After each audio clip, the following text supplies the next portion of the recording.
Imagine a history book with no words, only pictures. In Africa, that's not just imagination, it's reality.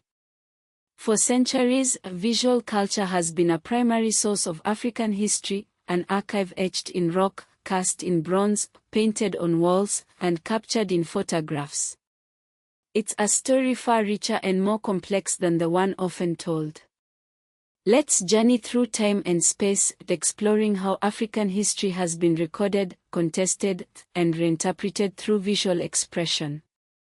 Our story begins in the Sahara, long before it was a desert. We travel to Tassili Enneja in present-day Algeria, where rock art sites contain images dating back as far as 10,000 BC. These aren't just pretty drawings, they are a window into the lives of the people who lived here thousands of years ago.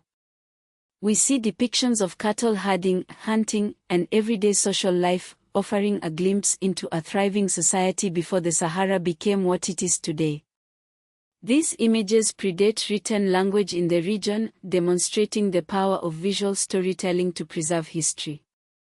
Moving forward in time, we arrive at the Nile Valley, the cradle of civilization.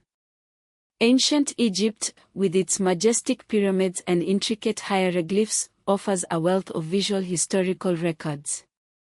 Tomb paintings and reliefs document the lives of rulers, the conduct of trade, the strategies of warfare, the practices of agriculture, and the details of ritual. These images provide unparalleled insight into the beliefs and practices of this ancient society. Further south, in present-day Sudan, the kingdom of Kush flourished. From roughly 300 BC to 350 CE, Meroe was a powerful center of trade and culture. Its painted pottery and figurative art offer crucial clues about the kingdom's political and social history. These visual artifacts help us understand the Meroitic people's identity, costume, and court culture, information that might otherwise be lost to time. Now, let's travel west, to the Kingdom of Benin in present-day Nigeria. From at least the 13th century onward, the Benin bronzes were produced, intricate castings that depict court life, military power, diplomatic relations, and ritual hierarchies. These bronzes aren't just decorative objects, they are historical documents, commissioned by rulers to record significant events and solidify their power. They offer a unique perspective on the kingdom's governance, social structure, and artistic achievements. But the story of African visual history takes a darker turn with the arrival of European colonial powers. In the late 19th and early 20th centuries, photography, sketches, and ethnographic illustrations were used to classify African peoples and territories. The Berlin Conference of 1884 and 1885 accelerated the partition of Africa, creating a vast archive of colonial maps, photos, and administrative images.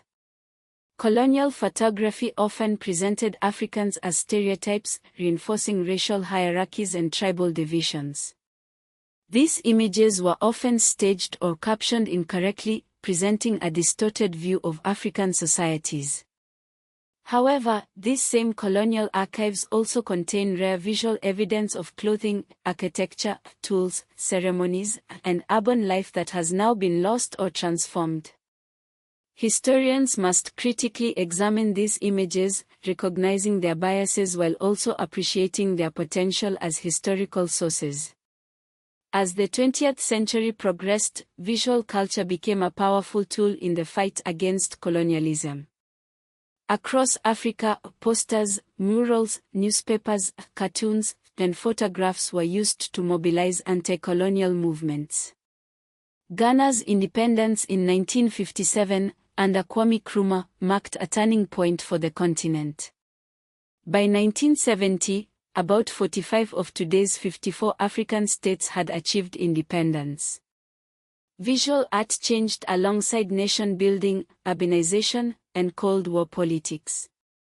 In countries like Algeria, Mozambique, Angola, South Africa, and Zimbabwe, visual culture became a key site of liberation struggle and memory. Independence-era posters and stamps helped create new national identities. State art. Schools and cultural festivals became tools of post-colonial nation-building. Today, contemporary African artists are reclaiming their history through visual expression. They use photography, collage, archival material, and installation to interrogate colonial memory and address contemporary social and political issues. They expose land dispossession, racial capitalism, forced migration, gender violence, and erased indigenous histories. Their work is a form of historical recovery and activism. Digital technology is also playing a crucial role in preserving and sharing African visual history. The African Historical Graphics Project is working to conserve and present historical maps and graphic images of Africa for scholarship and teaching. Digital animation, exhibits, and visual media are increasingly used to teach African history and reach wider audiences. The restitution of African art, particularly the Benin bronzes, has become a major international issue. The return of these objects is reshaping how African states, museums, and communities assert sovereignty over their history. Restitution campaigns are driving debates over provenance, representation, and historical justice. African historians, artists, and activists use Instagram, YouTube, TikTok, digital exhibitions, and archive-based collage to reclaim suppressed histories and reach wider audiences.